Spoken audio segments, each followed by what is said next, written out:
저는 특히 여름이 되면 기도가 얼마나 강력한 것인지, 그리고 기도는 왜 꼭 해야 되는지 그거를 매일매일 뼈저리게 절감을 합니다. 때는 2011년입니다. 저희 아내가 첫째 온유를 임신했을 때 하루도 빼먹지 않고 한 기도가 있습니다. 하나님, 우리 온유 아빠 피부 닮지 않아서 까맣지 않고 우윳빛 피부를 주세요. 저희 아내가 첫째를 가지고 계속해서 매일같이 드렸던 기도입니다. 제 피부가 어때서요? 그런데 아내가 그렇게 첫째를 위해서 그렇게 기도를 했는데, 온유가 태어났는데 정말 하얀 피부를 가진 그런 아이가 태어났습니다. 그런데 문제는 2013년입니다.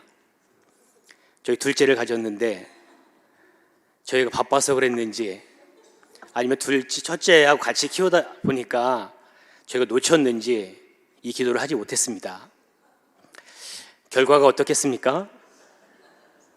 네, 많이 웃으시는 것처럼 저를 쏙 닮은 속살까지 까만 아들이 태어났습니다.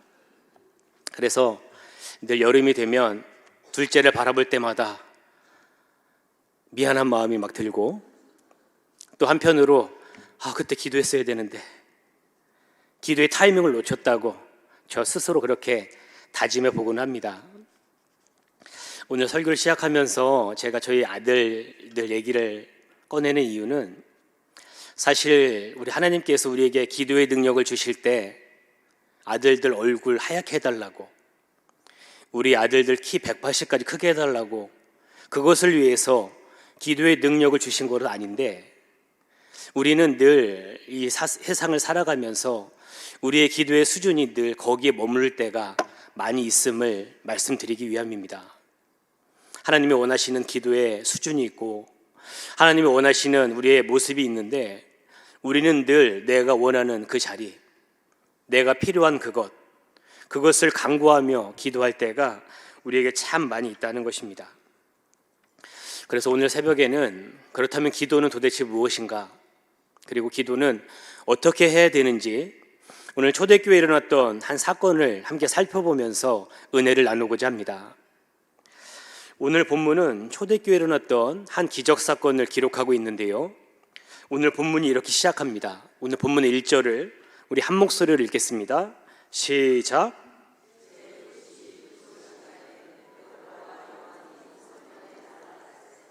아멘.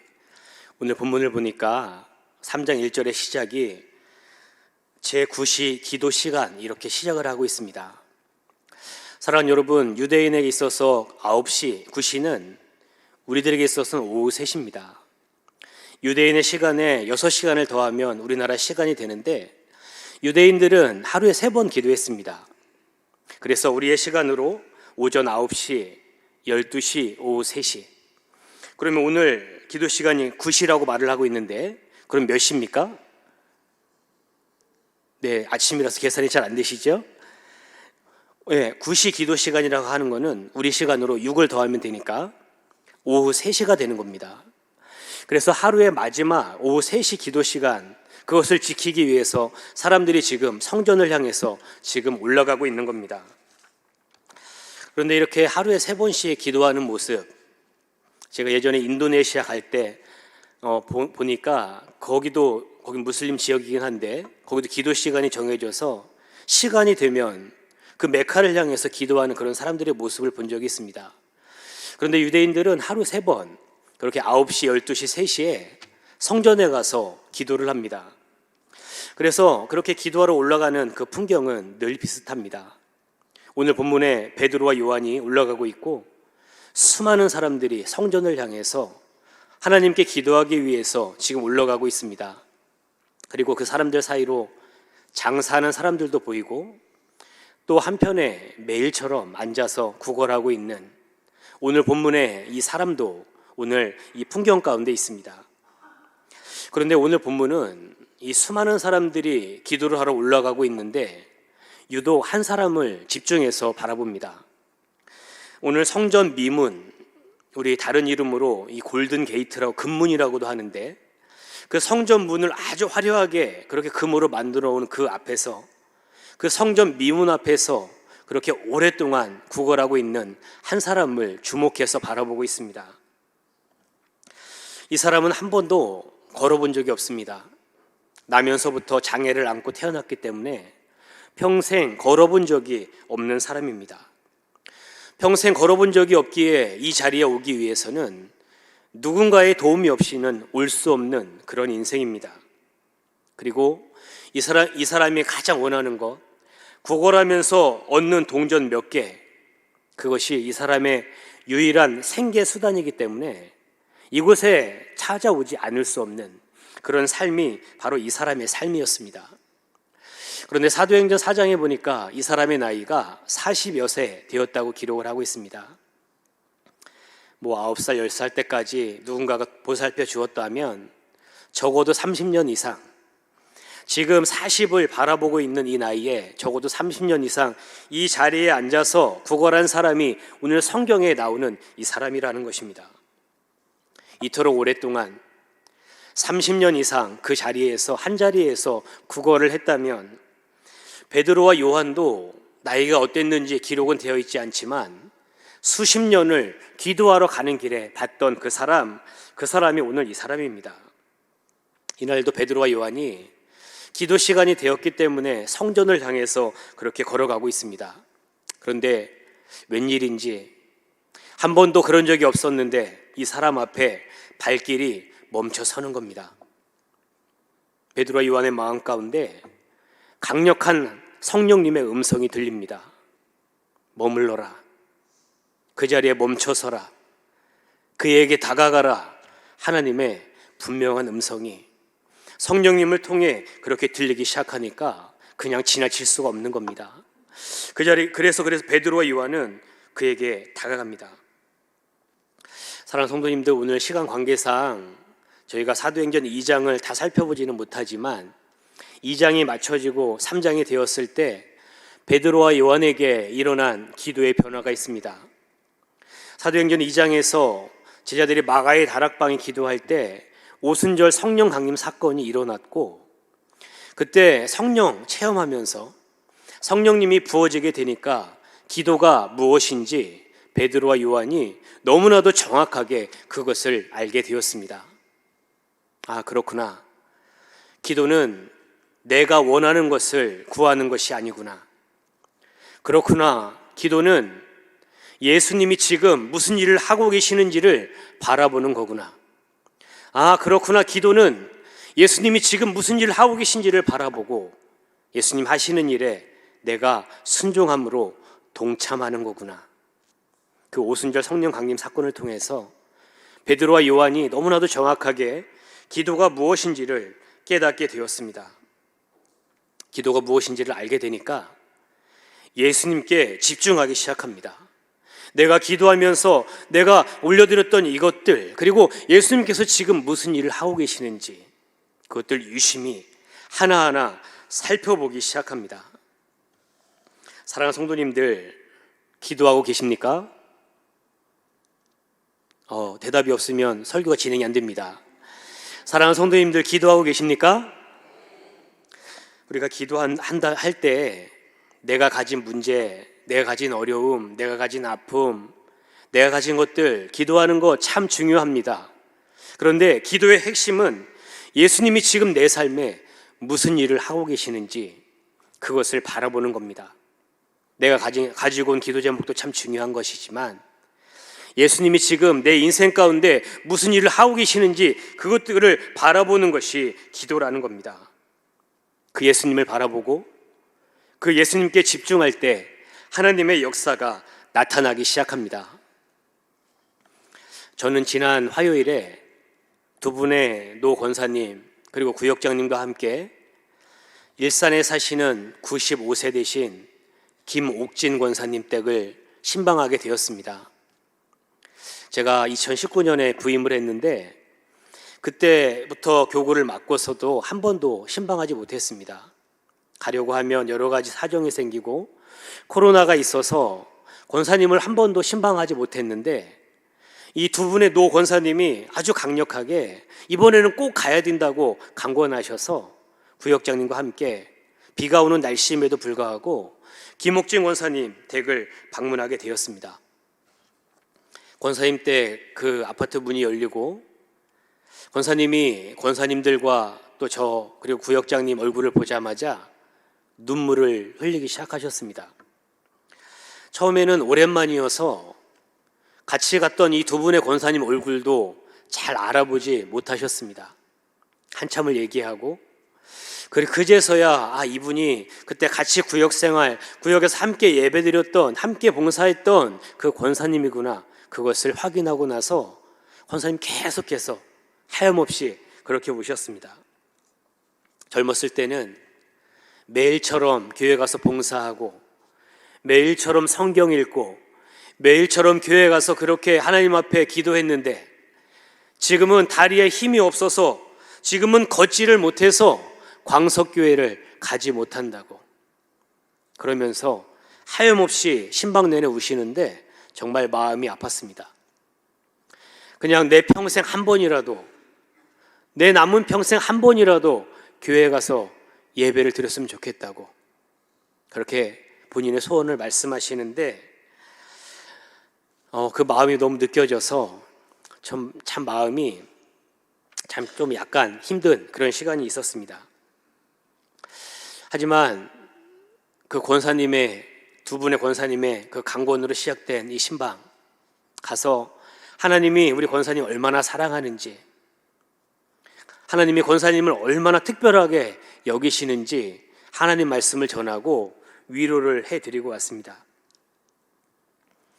사랑하는 성도님들, 기도하며 들었던 하나님 아버지의 마음, 말할 수 없는 탄식으로 한 영혼을 위해서 간구하시는 하나님의 마음을 알았다면, 우리가 기도함 중에 하나님 마음을 알았다면, 어제까지는 그냥 무심코 지나쳤던 우리의 가족들, 우리의 이웃들, 우리 주변의 많은 성도님들, 그분들 앞에 우리는 멈춰서야 합니다.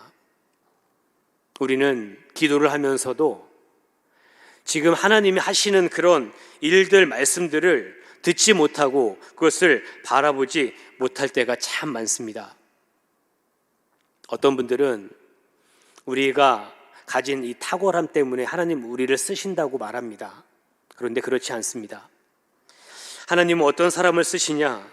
기도에 무릎을 꿇고 기도함 가운데 주신 하나님 마음 때문에 오늘 하루 내 발걸음을 하나님이 원하시는 그 사람에게 옮기는 그 사람을 통해서 우리 하나님 역사하십니다.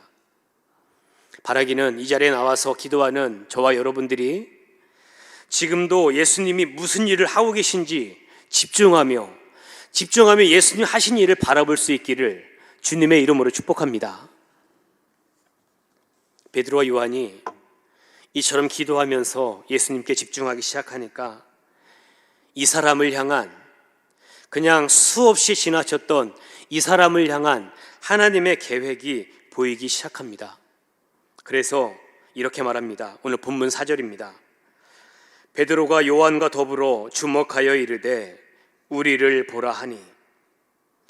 베드로가 요한과 더불어 주목하여 이르되 우리를 보라, 그렇게 오늘 말을 하고 있습니다. 사랑하는 성도님들, 지금 구걸하는 이 사람, 갑자기 어떤 사람이 멈춰서더니 우리를 보라고 합니다. 이 사람의 마음이 어떻겠습니까? 그래, 오늘도 하루 밥 먹을 수 있겠구나. 그래, 또 오늘 이렇게 하루를 또 지나갈 수 있겠구나. 이런 마음을 가지고 기대함으로 무엇을 얻을까 하면서 베드로와 요한을 바라봅니다. 그런데 저는 여기서 우리를 보라, 베드로와 요한이 그 나면서부터 걷지 못하게 된 그 사람을 향해서 우리를 보라 하는 이 말이 저는 오늘 사도행전 3장 1절부터 10절을 이해하는 가장 중요한 열쇠라고 생각합니다. 우리를 보라, 이것은 무슨 뜻일까요? 이 사건 다음에 나와 있는 우리 사도행전 3장 12절을 보면 이 뜻이 무엇인지 알 수 있습니다. 평생 한 번도 걸어보지 못한 사람을 고쳤을 때 사람들이 베드로와 요한을 주목했습니다. 그런데 그때 자신들을 주목하는 사람들을 향해서 베드로가 이렇게 고백합니다. 3장 12절을 우리 한 목소리로 읽겠습니다. 시작. 베드로가 이것을 보고 백성에게 말하되 이스라엘 사람들아, 이 일을 왜 놀랍게 여기느냐? 우리 개인의 권능과 경건으로 이 사람을 걷게 한 것처럼 왜 우리를 주목하느냐? 아멘.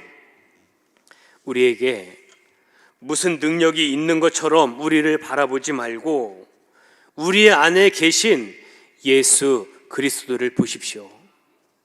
여러분, 지금 일어난 이 일로 인해서 우리를 주목하지 말고 우리 안에 있는 예수님을 보십시오. 예수님 이름 때문에 이 사람이 나은 것입니다. 우리가 아니라 십자가에 죽으시고 부활하신 예수님, 그 예수님을 보십시오. 예수님 때문에 이 사람이 지금 나은 것입니다. 베드로와 요한이 힘주어서 지금 이 상황을, 자신을 주목하고 있는 상황을 다시 예수님께로 시선을 돌리고 있습니다. 그렇다면 오늘 베드로와 요한이 나면서 걷지 못하게 한 사람에게 우리를 보라, 우리를 보라 하는 이 말의 뜻은 무엇이겠습니까? 당신은 지금 우리를 보고 있지만 우리를 통해서 일하시는 예수님을 바라보아야 합니다. 지금부터 예수님이 당신에게 어떤 일을 행할 것인지 우리가 당신에게 말해줄 겁니다. 그러니 내가 하는 말을 잘 듣고 예수님이 무슨 일을 하고 계신지 그것을 바라보아야 합니다. 그렇게 지금 베드로가 지금 이 사람에게 말을 건네고 있는 것입니다. 그때 했던 말이 본문 6절입니다. 우리 6절 말씀을 한 번 더 한 목소리로 읽겠습니다. 시작. 베드로가 이르되 은과 금은 내게 없거니와 내게 있는 이것을 내게 주노니 나사렛 예수 그리스도의 이름으로 일어나 걸으라 하고. 아멘. 내게 있는 것이 무엇입니까? 예수님의 능력입니다. 베드로와 요한에게 있던 것이 무엇입니까? 예수 이름의 능력입니다. 예수님이 지금 이 인생을 향해, 나면서 한 번도 걸어보지 못한 이 인생을 향해 무슨 일을 하고 계신지 베드로가 본 겁니다. 요한이 본 겁니다. 그래서 그것 때문에 이 자리에 지금 멈춰 선 겁니다. 그냥 주문처럼 예수의 이름으로 일어나 걸으십시오, 그렇게 외치는 것이 아니라 예수님께서 지금 당신을 일으키기를 원하십니다. 예수님께서 지금 이 순간 이 자리에서 당신에게 일어나기 원하는 그 기적을 베풀기를 원하십니다. 그러니 나사렛 예수 그리스도의 이름으로 일어나 걸으십시오, 그렇게 담대히 선포하고 있습니다. 예수님의 말씀을 선포하고 예수님을 바라보면서 그의 손을 잡아서 일으켜 세워 주었더니 그의 발과 발목이 힘을 얻어서 걷기도 하고 뛰기도 하면서 하나님을 찬양하는 놀라운 일이 오늘 이렇게 일어나게 된 줄로 믿습니다. 할렐루야. 오늘 본문에서 하나님의 마음을 가진 한 사람의 작은 순종을 통해서 일어나는 이 엄청난 사건을 오늘 주목해 보십시오. 예수님 때문에, 다른 어떤 것도 아니라 다시 부활하셔서 역사하시는, 지금도 우리의 삶 가운데 일하시는 예수님 때문에, 그 예수님 마음 때문에 그 손 잡아 일으켜 세워 주었을 뿐인데, 이 사람 평생 처음으로 걷게 되는 역사가 일어날 뿐만 아니라 한 사람의 인생이 완전히 회복되어지는 놀라운 역사가 오늘 본문 가운데 나타나고 있는 겁니다. 그리고 이 사람이 이렇게 한 번도 걷지 못하게 했던 사람이 일어난 이 사건으로 인해 이 사건을 보여주고 하나님이 베드로가 설교를 했을 때에 한 번에 5,000명이 하나님께 돌아오는 놀라운 복음의 역사가 그 이후에 펼쳐지게 되어집니다. 사랑하는 성도님들, 우리는 지금 이렇게 무더운 날씨에도 불구하고 이 기도의 자리로 나와 하나님 앞에 기도하고 있습니다. 다시 이 자리에서 예수님을 바라볼 수 있기를 주님의 이름으로 축복합니다. 내가 기도할 때 예수님께서 지금 내 인생 가운데 우리 주변에 있는 많은 이들에게 무슨 일을 하고 계신지 그것들을 바라보면서 절망 가운데 지금도 낙심하여 있는 사람들을 향해서 다가가십시오. 그리고 예수님 주시는 마음을 전해 주십시오. 나사렛 예수 그리스도의 이름으로 일어날지어다.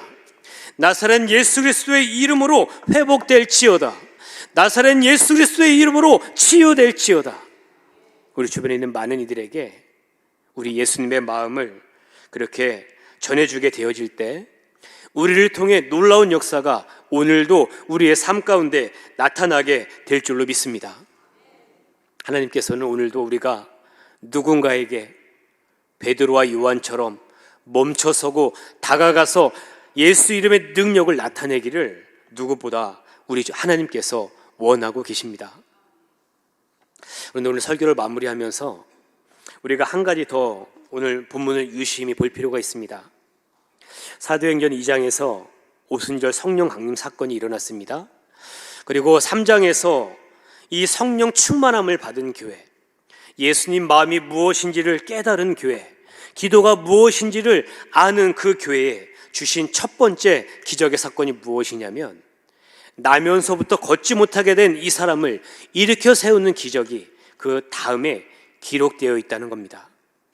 성령 충만함을 받은 교회, 그 교회의 첫 번째 주신 기적의 사건이 나면서부터 걷지 못하게 된 그 사람을 고치는 그 기사를 그 다음에 기록하게 하셨다는 겁니다.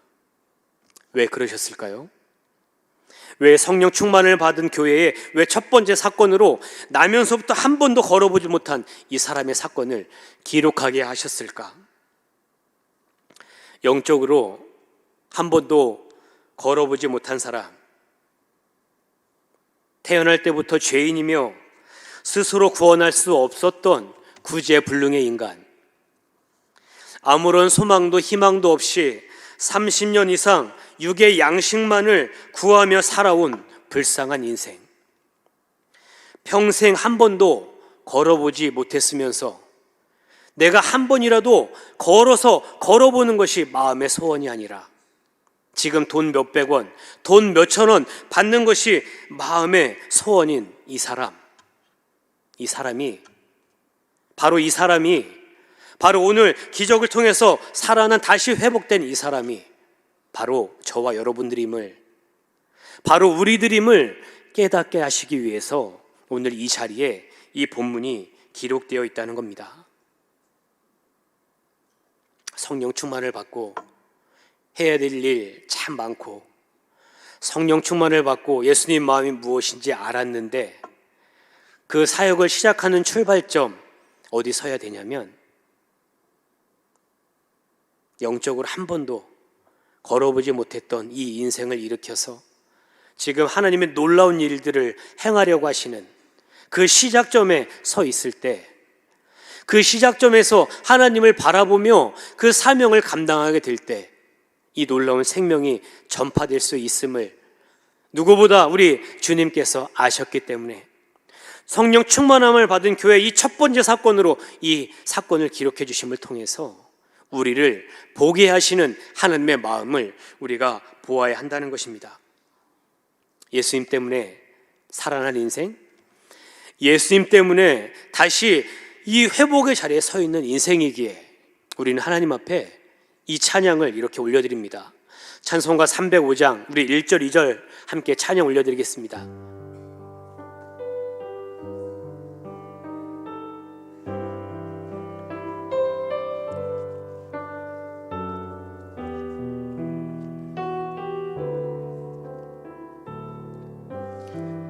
우리의 고백으로 나 같은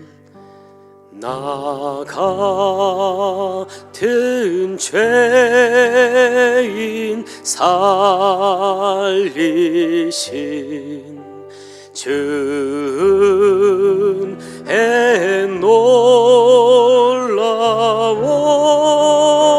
놀라워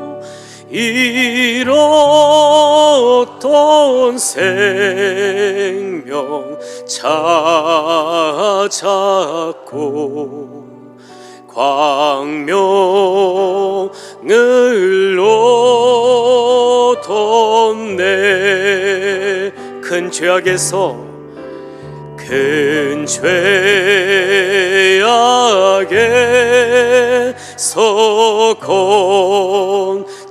건지신 주의 고마워. 나 처음 믿은 그 시간 귀하고 귀하다. 우리 1절 한 번 더 부르겠습니다. 나 같은 죄인 살리신 주의 놀라워.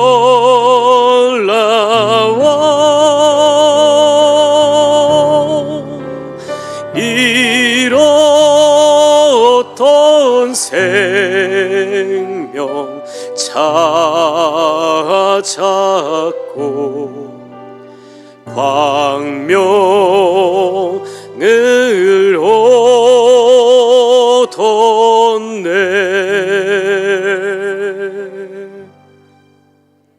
그 은혜를 알기 때문에, 그 은혜로 살았기 때문에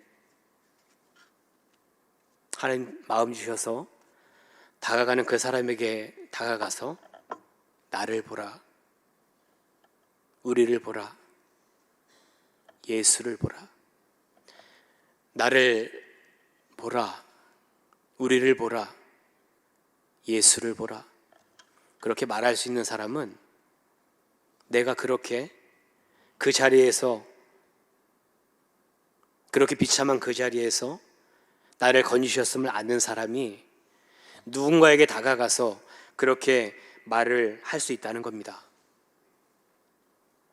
사마리아 여인처럼, 오늘 나면서 처음 걷게 된 이 사람처럼, 그 은혜를 아는 사람이, 그것 때문에 구원받은 사람이, 그것 때문에 다시 인생을 살아가는 그 사람이 동네로 뛰어가 사람들에게 내가 예수를 보았다고, 내가 메시아를 만났다고 그렇게 말을 하게 될 때, 그렇게 고백하고 그렇게 가서 전하는 그 일 가운데 하나님 나라가 임하고 하나님의 통치가 그곳에 회복되는 역사가 나타난다는 겁니다.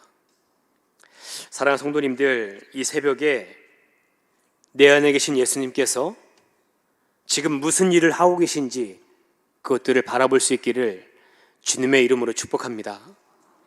예수님 하시는 일, 예수님 보여주시는 영혼, 예수님 지금 움직여 가시는 일들, 그것들을 하나님이 깨닫게 해주시거든 그냥 그거 가만히 두시면서 소멸하지 마시고 하나님이 원하시는 그 자리, 그 영혼에게 다가가 그 하나님 하시는 그 일 가운데 동참하는 여러분들 되기를 주님의 이름으로 축복합니다. 그때 참 부족하고 연약한 우리지만, 참 아무것도 아닌 우리지만 내 안에 계신 예수 그리스도가 능력이 있으시기 때문에 그 예수 이름의 능력이, 예수의 능력이 저와 여러분들의 삶을 통해 이 땅 가운데 나타나게 될 줄로 믿습니다. 그렇게 쓰임받고 그렇게 기도하며 살아가는 복된 인생들 되시기를 주님의 이름으로 축복합니다.